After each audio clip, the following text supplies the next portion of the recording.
you might not buy them, but like get in the habit of practicing and looking at some like of that, paperwork and AI is a really good tool too now. Like you can kind of study different markets and where you are and yeah, look at some of the things and if, like I said, you look at your own, deed of trust or mortgage, Yeah. see what that says and kind of get familiar with some of the numbers. But I definitely think there's practice and reps and getting that and just looking at more deals than you might buy.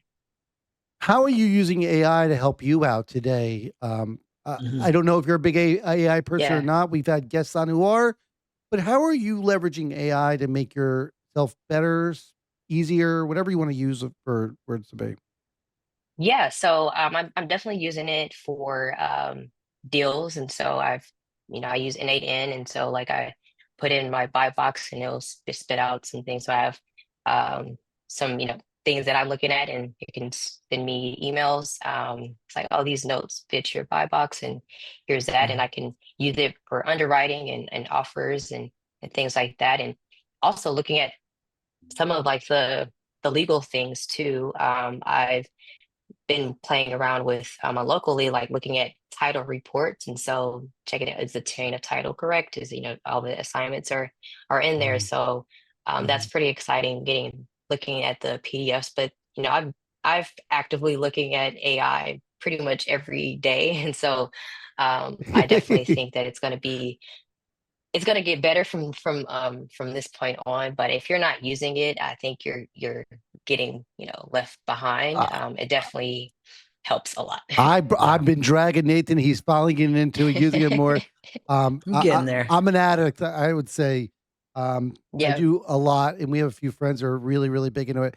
For those who don't know what N8N is, it's basically an automation system that you can call different AI tools, and it's a visual look of the process. Hmm. You don't need N8N to do it, but the process is it looks like blocks connected. Each block has a decision, if thens, and it can call AI or can call different um, tool. It can call, Google Maps. It can make a bunch of phone calls, like phone calls, and bring information in and then make decisions based on that. Mhm. So it's a really good tool to kind of automate, but also use some AI tools alongside of it to make decisions, right? I Hmm. use a lot of that in Python in my world, but I think people should start being comfortable with it. When I did post a while back of just put a post prompt in there, and you can probably find our Facebook group. It says, "Here's my property address. Give me all the data from all these sites. I want you to research it." And you can immediately do that, and within seconds, it pulls back the data. It's an amazing Mhm. tool.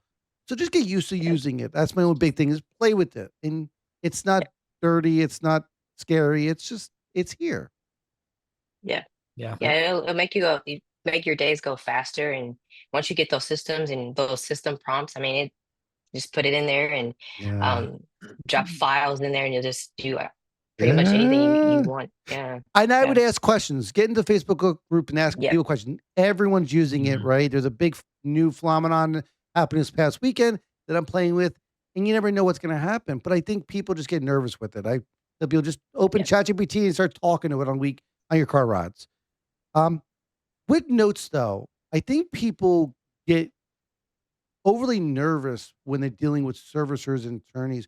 What's been your experience with working with an attorney or servicer, and is it what you expect it to be?